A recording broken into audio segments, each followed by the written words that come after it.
Today on Worlds Combined, I'm going to show you how I saved about $1,900 on 3 round-trip tickets from the US to Thailand. Stay tuned.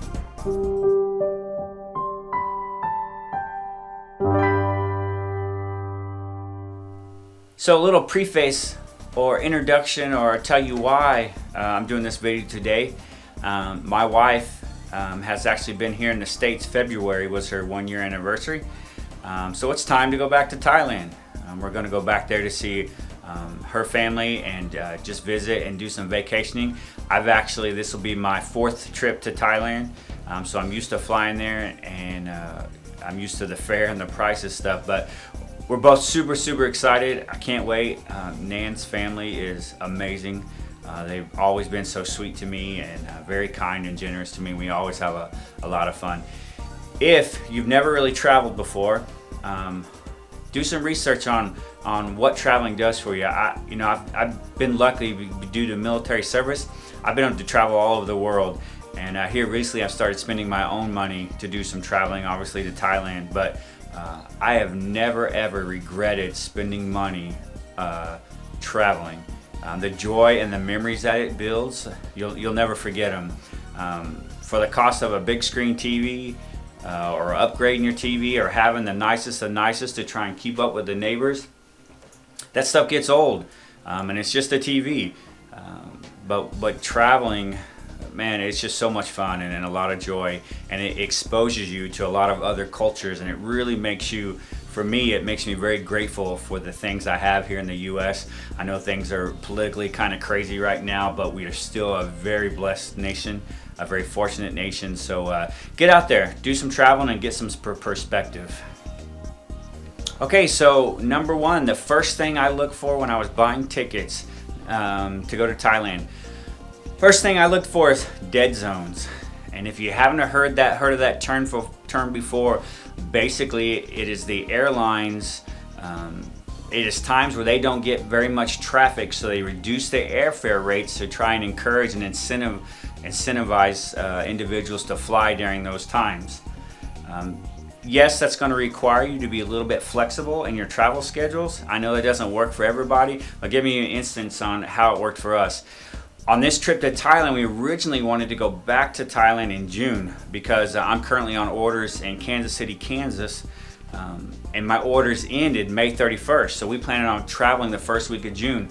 Back in December-ish, when I was looking for tickets, I found a round-trip ticket out of my hometown to Bangkok, and it was $980, which is really a really good price to fly round-trip if you haven't done that.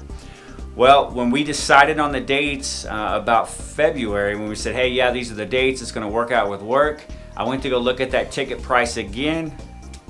It had went way up. The cheapest I could find it during June was about $1,400 at that time. Why? Well, it wasn't during a dead zone. June, as you know, is summer month starts. Kids are getting out of school, so Airline gets a lot of traffic during that time, so the price went up.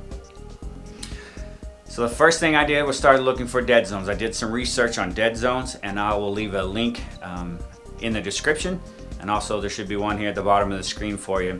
But do some research on it. Back to what I was talking about. So originally gonna go in June. Got to doing some research on tickets.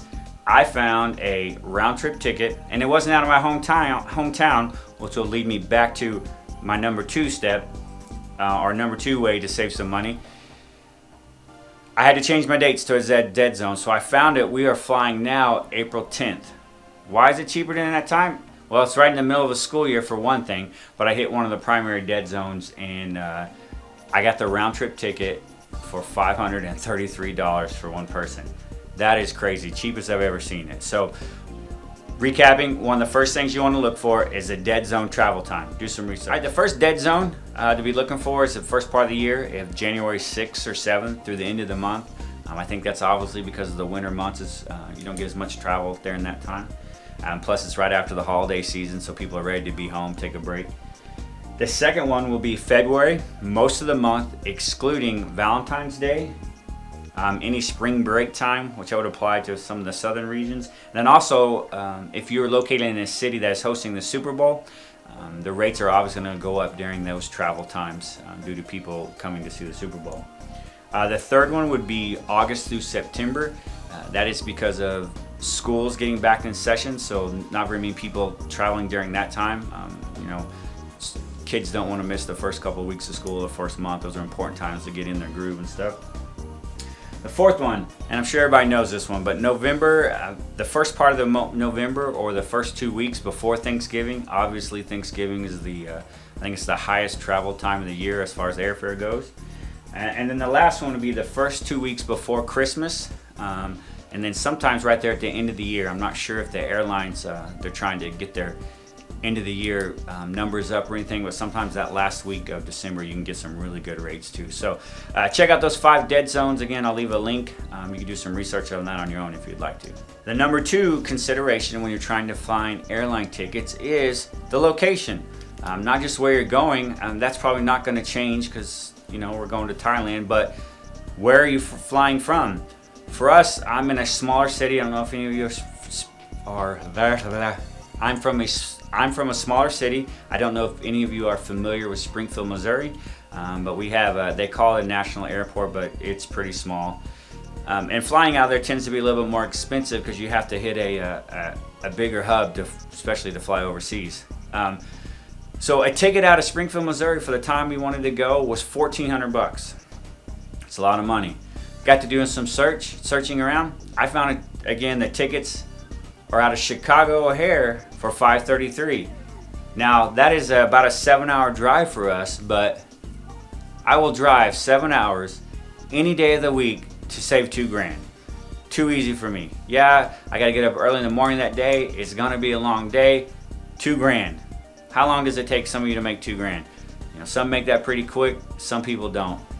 Not to mention the $2 grand that I saved in 3 weeks that we're going to be in Thailand. You can live and have fun like a king off of $2 grand in Thailand. So just that money I saved right there will just help us have that much more fun. So really research those locations, those flights, where you're going to fly out of will help you save some money too. The third thing to consider when you're looking for your flight, especially overseas, is the airline.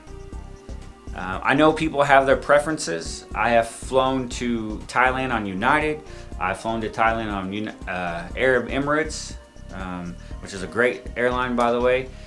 This time I actually found a flight off of China Eastern. Yes, if you do some reviews on it, especially 5 or 6 years ago, that airline wasn't that great. People didn't seem to be that happy with it.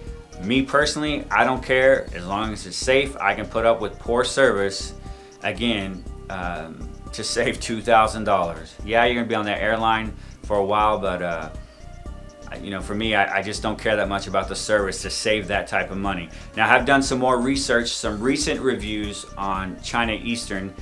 Their service has really improved a lot, and they seem to be getting some adequate ratings, I should say. So really look at those airlines. Again, that will change by the location that you're going to fly out of, depending on the location that you fly out of. But that is another way and a third step that could really help you save some money on traveling to Thailand. In conclusion, the 3 things that I look at when looking for flights to travel to Thailand is number 1, know those dead zones. That's going to be one of the biggest ways to save money. Number 2, check out those locations of where you're flying out of. It is much cheaper to fly out of a regional hub or a major hub, than a regional small airport like what we have here in my hometown. Finally, research the airlines. You know, the major carriers are going to cost you a little bit more money. Don't be afraid to go with a reduced rate or a not so well-known carrier, because remember, the flight isn't what your vacation's about. Your vacation is about the destination and getting there and having a good time. So check out those airlines. I'd like to thank each of you again for watching the video. Coming up, again, we are leaving for Thailand on April 10th, so I plan to record that whole video. We will do a little review on China Eastern to see how that airline, so if you guys want to use that airline in the future, give you a little feedback on that. Also, we will be there during the Songkran Festival, which is a big Thai water festival, so it's going to be a lot of fun. I should have a lot of video footage, so subscribe right now and like this video. That way you can get noticed when the next videos come out. Thanks again. Have a wonderful day. Talk to you later. That would be for you Southern. Hello? Come in. I'm filming for our YouTube channel. That's okay, honey. break. Dead zones. Take 2. Thanksgiving is one of the... what's up, homie? Oh, sorry. So in conclusion, I'll recap. In conclusion, the 3 things I look for. What is wrong with me? Why is my brain gone?